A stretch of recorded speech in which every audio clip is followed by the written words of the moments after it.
이 새벽, 이 아침에 정말 너무 감사합니다. 왜냐하면 우리 대한민국이 나의 조국과 국가이기 때문입니다. 이 대한민국은 우리 백성들의 손으로 직접 지도자를 선출하는 자유와 평화의 나라이기 때문에 여러분 정말 얼마나 감사합니까? 또 신앙의 자유가 있어 우리가 하나님을 예배하고 찬양할 수 있는 이 여건이 우리에게 있음에 얼마나 감사합니까? 그런데 오늘 이 성경에 나오는 교회와 성도들은 그렇지 않았습니다. 이 예루살렘 교회가 큰 환난과 핍박을 받아 거기 있는 성도들이 뿔뿔이 흩어지게 되었습니다. 어디로? 신앙의 자유가 있는 곳으로 모여 예배할 수 있는 곳으로. 거기가 오늘 이 성경의 배경이 되는 안디옥이었습니다. 그래서 안디옥에서 흩어진 성도들이 모여 기도하며 예배하며 전도하며 공동체를 이루게 되었는데 그 공동체가 바로 안디옥 교회였습니다. 여러분, 안디옥 교회 하면 어떤 이미지가 떠오르시나요? 안디옥에 있었던 교회죠. 그래서 우리는 이 안디옥이라고 하는 이 도시를 먼저 주목해 보아야 하는데, 이 시리아 안디옥, 이 안디옥은 로마의 세 번째 큰 도시였습니다. 여러분, 우리나라의 가장 큰 도시가 어디입니까? 또 제3위 도시가 어디일까요? 1위는 서울입니다. 제가 이 데이터를 찾아보니까 이 서울의 인구가 940만입니다. 940만. 2위가 어딜까요? 2위는 부산이죠. 이 부산은 332만. 3위가 인천입니다. 인천의 인구가 어느 정도인지 아십니까? 296만. 자, 우리는 인천에 대한 이미지가 있죠. 위상이 있죠. 로마 제국에서 안디옥이 그런 위상의 도시, 그때는 이 예수님 당시 성경이 쓰여진 당시 이 로마 제국의 세 번째 도시 안디옥은 인구가 무려 그때 50만이었습니다. 50만. 무역의 중심지, 그리고 상업의 중심 도시. 여기에 믿는 사람들이 모여들게 된 것입니다. 예루살렘 교회가 핍박받아 박해로. 그 중심에 누가 있었습니까? 사울. 그 사울입니다. 예수 믿는 사람 명부를 가지고 집집마다 돌아다니며 사람들을 잡아다 옥에 가두니. 한번 생각해 보실까요? 그래서 이 교회가 그냥 이 어려움을 당하고 안디옥에 와서 안디옥 교회가 되게 되었다. 그런데 이 교회가 놀라운 부흥과 하나님께서 보시기에 기뻐하시는 교회가 되었다. 그리고 최초 타이틀을 하나 가지고 있습니다. 안디옥 교회 타이틀, 세계 최초. 그 타이틀이 무엇이냐면 안디옥 교회 성도들이 최초로 그리스도인이라고 하는 호칭을 받게 됩니다. 그리스도인. 이러한 배경과 이 맥락에 의해서 우리 사도행전 11장 19절의 말씀을 함께 읽겠습니다. 그때에 스데반의 일로 일어난 환란으로 말미암아 흩어진 자들이 베니게와 구브로와 안디옥까지 이르러 유대인에게만 말씀을 전하는데, 그러니까 이 예루살렘 교회의 핍박이 스데반 집사님의 순교를 통하여서, 진짜 생각만 해도 너무 안타깝고 이 환란과 역경이 예루살렘 교회에 몰아치게 된 것입니다. 교회의 주축인 스데반 한수 집사님이 순교하고 사울이 교회를 깨뜨리고 믿는 사람들을 잡아가고 핍박과 환란과 역경이 찾아오게 되어서 흩어졌습니다. 신앙의 자유, 그것이 바로 안디옥 교회. 그런데 이 교회가 놀라운 부흥과 성장을 하게 된다라고 하는 것입니다. 많은 사람들이 믿기로 결단하게 된다라고 하는 것이죠. 이 교회의 지도자는 우리가 잘 알고 있는 바나바였습니다. 바나바. 오늘 이 시대의 목사와 같은 이 영적인 지도자 바나바가 안디옥 교회의 지도자였다라고 하는 것입니다. 부흥이 되고 사람들이 많아지다 보니까 동력자가 필요하겠죠. 그 동력자로 데리고 온 사람이 누군지 아십니까? 그 데리고 온 사람이 바로 사울이에요. 사울. 이해가 되시나요? 자, 이렇게 한번 이해를 해봤으면 좋겠습니다. 가정을 하죠. 제가 나쁜 사람입니다. 제가 우리 교회를 핍박하고 여러분의 남편을 잡아가고 여러분들을 잡아오게 가두고 여러분 자녀를 잡아 핍박하고 우리 교회의 장로님, 안수 집사님이 순교당할 때 제가 조롱하고 핍박하고 잘됐다고 박수치고 여러분들은 여기서 못 살아 다 흩어져서 도망가게 된 거예요. 김포교회로, 강화교회로. 그런데 그곳에서 교회를 다시 시작하게 되었는데 붕성장한단 말이죠. 그래서 그곳에서 동력자가 필요한데 누굴 데려오느냐? 저를 데려왔다. 여러분, 그런데 안디옥 교회가 그런 교회였습니다. 그때 사울은 빛으로 다가오신 주님을 만나 자기의 인생에 주님을 만납니다. 진정으로 회심을 경험하고 주님께서 그에게 미션을 주시는데 이방인의 사도로 내가 너를 택한 그릇으로 사용하겠다. 그런데 이 회심을 믿어줍니다. 그 사람의 가능성을 믿어주는 교회, 진심으로 대하는 교회, 그 교회가 바로 안디옥 교회였다. 그리고 그 교회가 최초로 그 교회 성도들이 그리스도인이라고 하는 호칭을 받게 되었다. 그래서 바나바와 사울이 함께 동력하여 교회를 섬기고 성도들을 섬기고 지역사회를 섬기는 그런 의미에서 우리 사도행전 11장 25절 26절의 말씀을 연속해서 한번 읽어보겠습니다. 바나바가 사울을 찾으러 다소에 가서 만남에 안디옥에 데리고 와서 둘이 교회에 1년간 모여 있어 큰 무리를 가르쳤고 제자들이 안디옥에서 비로소 그리스도인이라 일컬음을 받게 되었더라. 자, 짧은 두 구절이지만 많은 정보들이 담겨져 있고 우리의 가슴속 깊은 곳에 우리 교회가 나아가야 할 방향이 보이지 않습니까? 안디옥 교회는 도대체 어떤 교회였는가? 그래서 그들은 어떻게 해서 그리스도인이라고 하는 호칭을 받게 되었는가? 그리고 오리지널 크리스천의 의미는 무엇인가? 라고 하는 질문을 오늘도 우리는 이 성경 본문 속에 던지고 함께 주의 음성을 들을 때 그리스도인이란 그리스도에게 속한 사람이다. 그리스도인이란 정말로 그리스도에게 속한 사람들이다라고 하는 것입니다. 우리는 보통 I am a Christian이라고 하죠. 크리스찬. 그런데 이 크리스찬이라고 하는 단어는 본래 두 가지 단어의 합성어로서 Christ, 예수님이죠. Christ 플러스 전미사 IAN. 이 뒤에 붙는, 꼬리에 붙는 IAN은 belong, 무엇에 속하다, 무엇에 소유다 라고 하는 단어의 합성으로서 크리스찬은 예수 그리스도에게 속한 사람이다.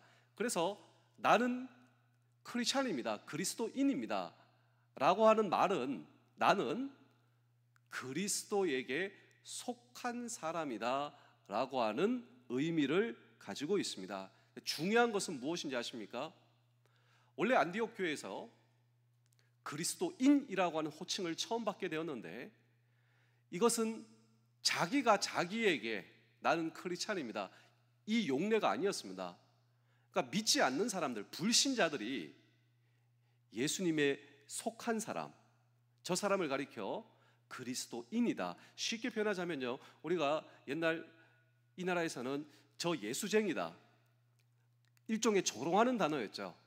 예수쟁이, 예수처럼 말하고 예수처럼 속하고 딱 그런 의미예요.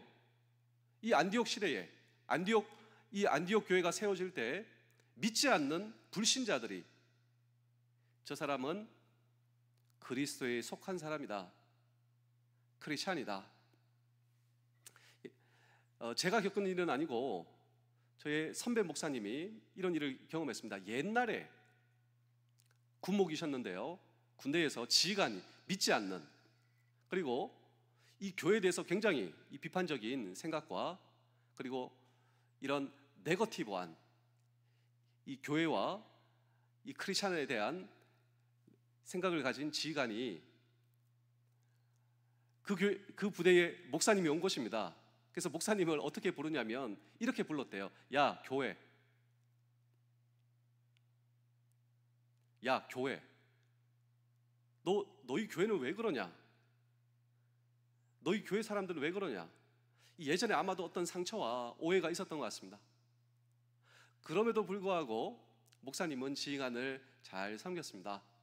부대를 섬기고 또 각종 사건 사고가 나올 때 지휘관 옆에서 또 아주 정성스럽게 또 참모로서의 역할을 잘하고 또 영적인 지도자의 역할을 잘하게 되고 사건 사고 나면 위로하고 도와주고,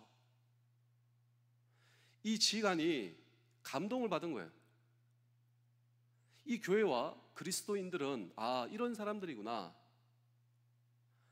어느 날 이 목사님에 대한 호칭이 교회에서, 목사님, 제가 잘 몰랐습니다. 죄송합니다. 정말 저는 목사님을 통하여 기독교와 그리스도인들이 어떤 존재인지 제가 잘 알게 되었습니다. 저도 목사님 교회에 다닐 수 있을까요? 여기서 처음에 호칭했던 야, 교회, 이 호칭이 원래, 이 의미가 담겨져 있는 그 호칭이 원래 그리스도인이었다라고 하는 것이죠. 예수쟁이, 예수처럼 말하고 생각하고 행동하고. 근데 여기서 우리가 배울 수 있는 중요한 이 성경의 진리가 있다면, 그리스도인은 정말 예수님께 속한 사람이었습니다. 세상이 봐도. 오늘 이 시대는 어떨까요? 우리는 정말 구분이 되겠습니까? 근데 최초로 그리스도인이라고 하는 호칭을 받은 그 사람들은, 예루살렘 교회가 환란을 경험해서 안디옥 교회에서 안디옥 교회를 세운 그 멤버들은 정말 예수님처럼 말했습니다. 예수님처럼 생각했습니다. 예수님처럼 행동했습니다. 그것을 보고 세상은 거룩한 충격을 경험하고, 예수님께 속한 사람이구나. 그런데 이 모든 것을 안디옥 교회에서 훈련받았다, 안디옥 교회에서 이것이 그들의 삶이 되었다라고 하는 것입니다. 여러분, 중세기 독일의 수도사 토마스 아켐피스의 명저 베스트셀러가 있는데, 이 책의 이름이 그리스도를 본받아. 그리스도를 본받아. 우리가 그리스도를 본받아야 그리스도인이 되는 것이죠. 그런데 이 책의 영어 제목이 참 재미있습니다. Imitation of the Christ. 여러분, 이미테이션 있으십니까? 명품, 한마디로 이 명품을 따라서 만든 것, 이미테이션. 근데 우리가 이미테이션이다. 누구의? 그리스도의 이미테이션. 예수님을 따라 사는 것, 예수님처럼 사는 것, 예수님처럼 말하고 생각하고 결정하는 사람. 우리가 정말 어떻게 살 것인가? 예수님처럼 말이죠. 그래서 우리 고린도전서 11장 1절의 말씀입니다. 고린도전서 11장 1절의 말씀을, 내가 그리스도를 본받는 자가 된 것 같이 너희는 나를 본받는 자가 되라. 그리스도를 본받는 자, Imitation of the Christ. 예수님을 본받아 사는 저와 여러분. 그런데 이 안디옥 교회에서 그 성도들이 1년간 가르침을 받고 1년 만에 예수 그리스도의 흔적이 그들의 삶 가운데 나타나게 되었다라고 하는 것입니다. 우리는 어떤가요? 내가 예수님을 믿고 20년, 30년, 40년이 되었지만 내 삶 속에 예수님의 냄새가 없습니다. 내 삶 속에 정말 예수님을 따라 살고 있는 그 삶의 흔적이 있는가? 그러나 불과 1년밖에 되지 않았는데 그의 삶 가운데 예수 그리스도의 진한 향기가 있다. 횟수와 관련이 없다라고 하는 것이죠. 교회에 오라 나왔다. 이것이 우리의 신앙의 성숙을 결코 보장해 주지 않는다라고 하는 것입니다. 무슨 말인가? 1년만 제대로 배워도 예수 그리스도의 향기를 우리의 삶 속에 나타날 수 있다. 그렇습니다. 오늘 저와 여러분, 우리 남은 평생 내 삶이 크리스찬, 그리스도에게 속한 사람으로서 예수님처럼 생각하고 섬기고 따라 살고 말할 수 있는 오늘 저와 여러분들이 될 수 있다면, 그렇습니다, 우리의 전부, 내가 그리스도를 따라 삽니다. 그분이 나를 보시고 기뻐하십니다. 이것이 정말 하나님을 기쁘시게 하는 저와 여러분들의 삶이다라고 하는 사실을 잊지 않는 저와 여러분들이 되시기를 주의 이름으로 축복합니다. 오늘 대선 이제 본투표 지도자가 선출이 되죠. 여러분들은 정말 중요한 것이 무엇이라고 생각하십니까? 저는 이 시기, 이 시절, 이 계절 정말 중요한 것은요, 진짜 그리스도인이 우리나라에 얼마만큼 되는가, 저는 이것이 정말 중요하다고 생각합니다. 얼마나 많은 사람이 교회에 나오고 있는가, 얼마나 많은 사람들이 믿는 사람인가, 얼마나 많은 사람들이 신앙생활을 하는 사람인가, 이것은 하나도 중요하지 않다라고 하는 것이죠. 정말 진짜 그리스도인이 얼마만큼 있는가. 소돔과 고모라에서 하나님께서 의인 10명만 데리고 오면 용서해 주시겠다. 정말 의인이 무엇일까요? 오늘 이 성경에 의하자면 진짜 그리스도인이지 않겠습니까? 크리스찬, Christ 플러스 IAN, belong, 그리스도에게 속한 사람이 오늘 저와 여러분들이 될 수 있다면, 그리고 저와 여러분들이 이 나라와 이 민족을 위해서 기도하는 하나님의 사람이라면, 하나님께서는 그런 저와 여러분들을 보시고 이 대한민국과 이 나라의 축복과 국률, 하나님의 자비, 하나님의 용서, 정말 아브라함이 의인 10명을 데리고 왔다면 하나님께서 그 의인 10명을 보시고 그 땅을 용서해 주시고 축복해 주시는, 여러분, 이 놀라운 하나님의 국률과 자비가 다시 한 번 더 이 땅에 내려질 수 있다면, 그렇습니다, 오늘 저와 여러분들이 진짜 그리스도인이 되어 하나님을 기쁘시게 하고 하나님의 마음을 붙들 수 있는, 하나님의 마음을 기쁘시게 할 수 있는 이 나라 이 시대의 믿음의 지도자가 저와 여러분 되실 수 있기를, 믿음의 지도자가 오늘 저와 여러분들이 되실 수 있기를 주의 이름으로 축복합니다. 기도하겠습니다. 오늘도 하나님의 사랑 안으로 들어갑니다. 분주함 가운데 잊은 하나님의 사랑을 다시 발견하는 하루 되게 하소서. 모든 것이 주님 안에 있습니다.